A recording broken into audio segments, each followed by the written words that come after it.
Okay, welcome to behind the scenes part 2, the tennis ball machine. This is how it looks like from the front. Okay, let's take a short walkabout. Alright, as you can see, it's just a wooden box, and this is the top. It's quite empty, so it's quite empty. That's for now. Okay, back to the front. So here you can see the two wheels where the tennis balls are launched from, and this is actually the main safety key to power up the machine. And these are 3 switches, one for each motor. These first 2 are for the 2 wheels here, and this third one is for the carousel, the tennis ball like feeding motor. Okay, and the circuitry is actually all done. So let me give you a short demo first before I start explaining the content here. So it's actually a key. You cannot operate the machine without the key. Insert the key and turn it on. You see the red lights are on, indicating that the machine is on standby. And I can simply just turn these on and they turn green. If I do that right now, the motors start running. Let me see. Yeah, why not? Alright, let's see. Okay, I just get out of the line of fire. Okay, just there will be no tennis balls coming out right now because it's quite empty, as you can see. Right? Let's just see. Check the wheels are free of motion. Right? Okay, here we go. Alright, let's see. The wheels are spinning. And the last one is for the carousel motor. It's not operative yet. Right, let's turn it on. Right, it worked. Okay, let's turn it on.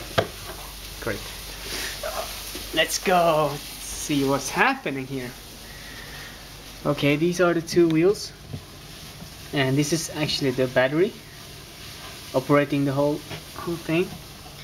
Here, this is the main switch, on-off switch. This is the fuse box. These 2 are 40 amps fuses for the motors, and this is a 5 amp fuse for the carousel motor. And here we go to the switches. Yeah, see the switches.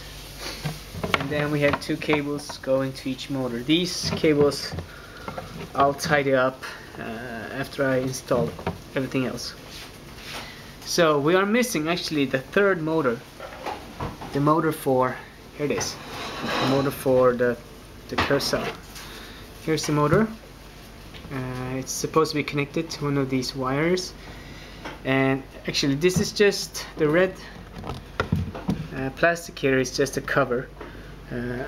This is the carousel itself. Here, see the carousel? It's made out of styrofoam, and I put a plastic layer on top. So, and here's the motor axle, this here.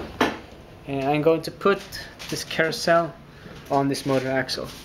So what's actually happening is that this carousel will spin around, and every time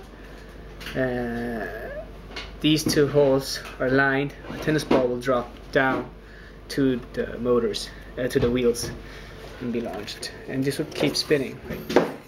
And all these holes will be continually filled with tennis balls, right? Okay.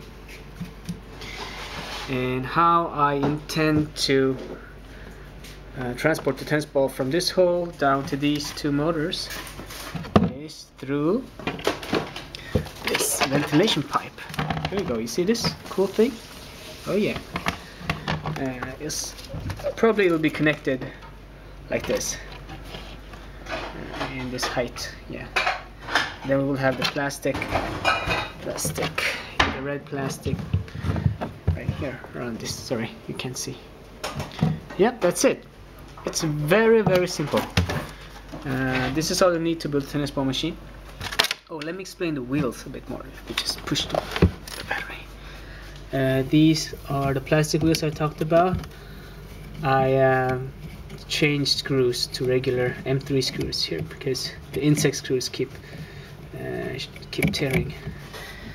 I realized that the U shape of these plastic wheels, they cut into the balls, and the friction is very low, so the balls aren't efficiently launched from here. So what I did, I put a lot of rubber bands on the wheels. As you can see, this is, I don't know, maybe it's like 40-50 rubber band per wheel. It's also rubber banded down here.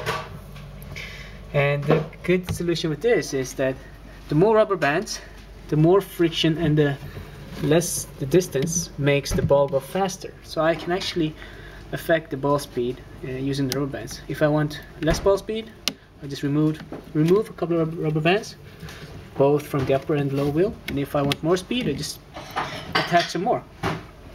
And the rest is metal, screws, bolts, and wood. Yeah. Okay, over and out.